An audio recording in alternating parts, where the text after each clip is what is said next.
Hai semuanya, perkenalkan nama saya Aulia Ayu Vrinatara Putri. Pada kesempatan kali ini, saya akan mempresentasikan tugas merangkum agenda 4, yakni mengenai habituasi dan aktualisasi. Nah, apa itu habituasi?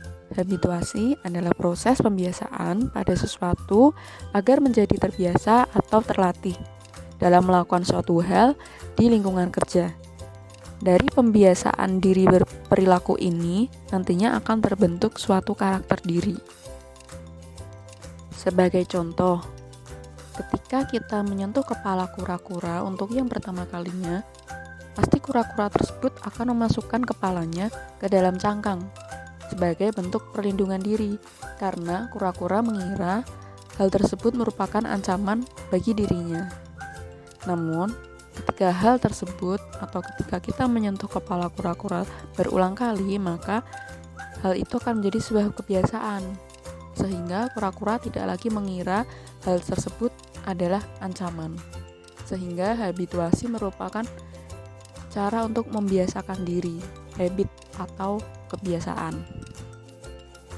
Kemudian, apa sih itu aktualisasi? Nah, teman-teman, aktualisasi merupakan intervensi agenda habituasi yang bersifat ekstrinsik. Aktualisasi ini merupakan satu cara menerjemahkan teori menjadi sebuah praktek.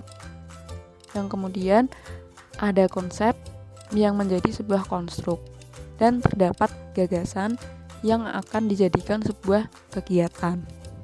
Sedangkan untuk tahap pembelajaran aktualisasi yang pertama yakni penjelasan mengenai aktualisasi. Kemudian kita diminta untuk melakukan bimbingan dalam menyusun rancangan aktualisasi beserta coach dan mentor yang akan dilanjutkan dengan seminar rancangan aktualisasi.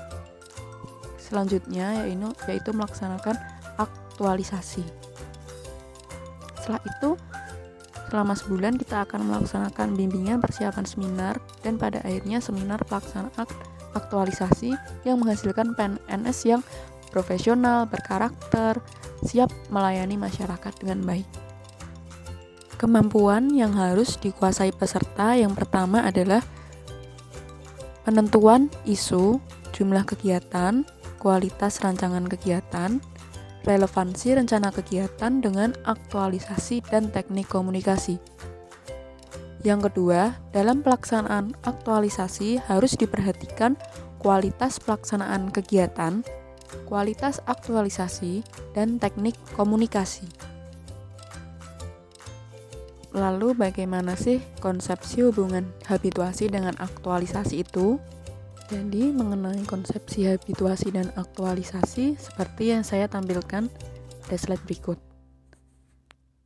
Aktualisasi terjadi karena ada intervensi dengan habituasi. Saat habituasi berlangsung, kita dapat melihat atau menilai kondisi saat ini berdasarkan apa yang sudah kita pelajari di agenda-agenda sebelumnya dan bagaimana kita menempatkan diri sebagai seorang PNS.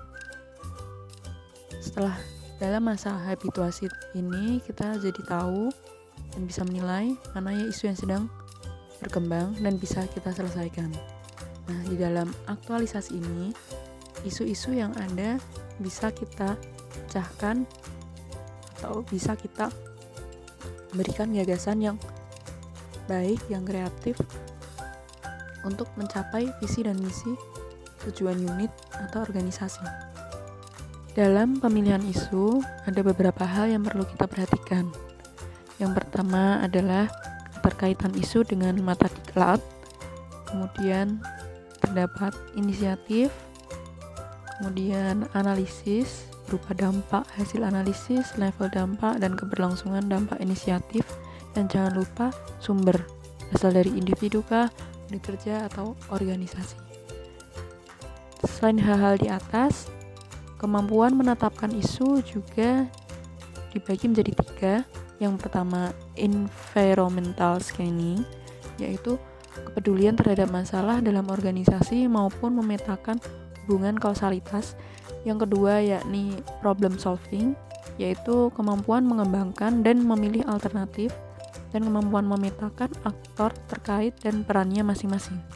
Yang ketiga adalah kemampuan berpikir konseptual, yaitu mengkaitkan dengan substansi mata pelatihan, mengidentifikasi implikasi atau dampak atau manfaat dari sebuah pilihan kebijakan program, kegiatan, tahapan kegiatan. Penilaian kualitas isu menggunakan metode USG. Apa itu metode USG?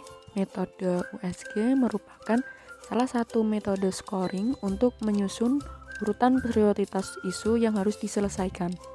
Pada tahap ini, masing-masing masalah dinilai tingkat resiko serta dampaknya. Bila telah didapatkan jumlah skor, maka dapat menentukan prioritas masalah. Apa itu USG?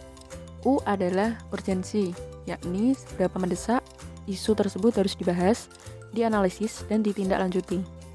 Sedangkan S yaitu seriousness, yakni seberapa serius isu tersebut beserta dampaknya. Sedangkan growth yaitu seberapa besar kemungkinan isu tersebut berkembang. Setiap isu dinilai dengan rate 1-5, yang mana 1 berarti sangat tidak urgensi atau serius atau growth, sedangkan nilai 5 itu berarti sangat.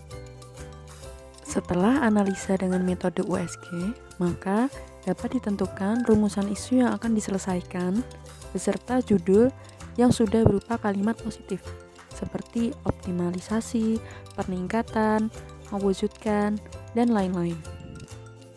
Setelah kita mendapatkan suatu isu beserta dengan judul yang berisi kalimat positif, kemudian hanya kita lakukan yakni perancangan kegiatan. Biasanya kita merancang 6 kegiatan beserta evaluasinya. Dan tidak lupa kita tambahkan matriks beserta tanggal dan penjadwalan setiap kegiatan. Kemudian kita juga menjabarkan nilai-nilai berakhlak dari setiap kegiatan yang kita laksanakan. Setelah melaksanakan seminar rancangan aktualisasi, hal yang dilakukan berikutnya yakni aktualisasi selama kurang lebih 1 bulan sampai akhirnya sidang aktualisasi. Sekian teman-teman yang bisa saya sampaikan mengenai tugas merangkum di agenda 4 yakni habituasi beserta aktualisasi. Terima kasih.